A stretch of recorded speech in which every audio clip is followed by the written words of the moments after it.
All right, so real quick, I want you guys to imagine a little scenario here. Let's imagine that there's a black woman, and she's living in just an average suburban neighborhood.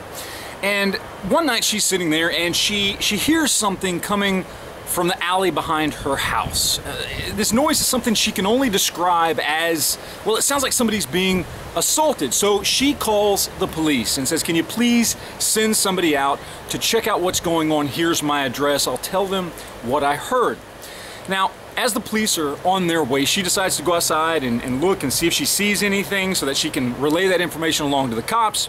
And she proceeds to wait for the police officers. Now, the police officers pull up in their patrol car, and there's two of them. As they start to pull up and come to a stop, the woman starts to walk towards the vehicle.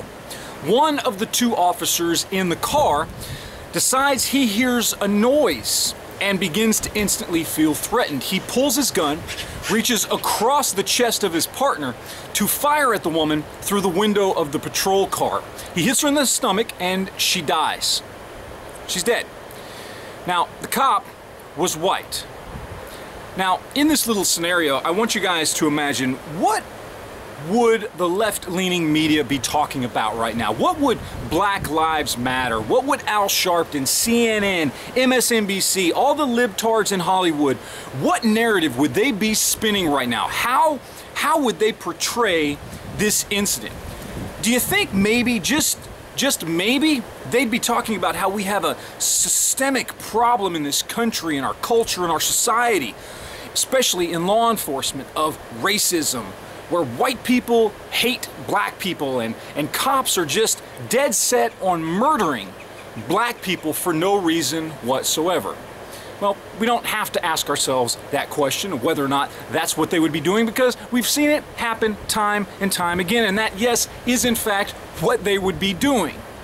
And the funny thing about all this is a situation that actually did happen, and nobody is talking about it. But maybe, just maybe, the reason for that is because the woman was white and the officer was a black Muslim Somali immigrant. At what point in time do we all stand up and very clearly and loudly point out the truth? That liberals, that the left, that Democrats, politicians, Black Lives Matter, Al Sharpton, CNN, MSNBC, and all the libtards in Hollywood are nothing but a bunch of racist hypocrites, except they just hate white people and will forgive anything that a black person does. They are exactly what they accuse us of being.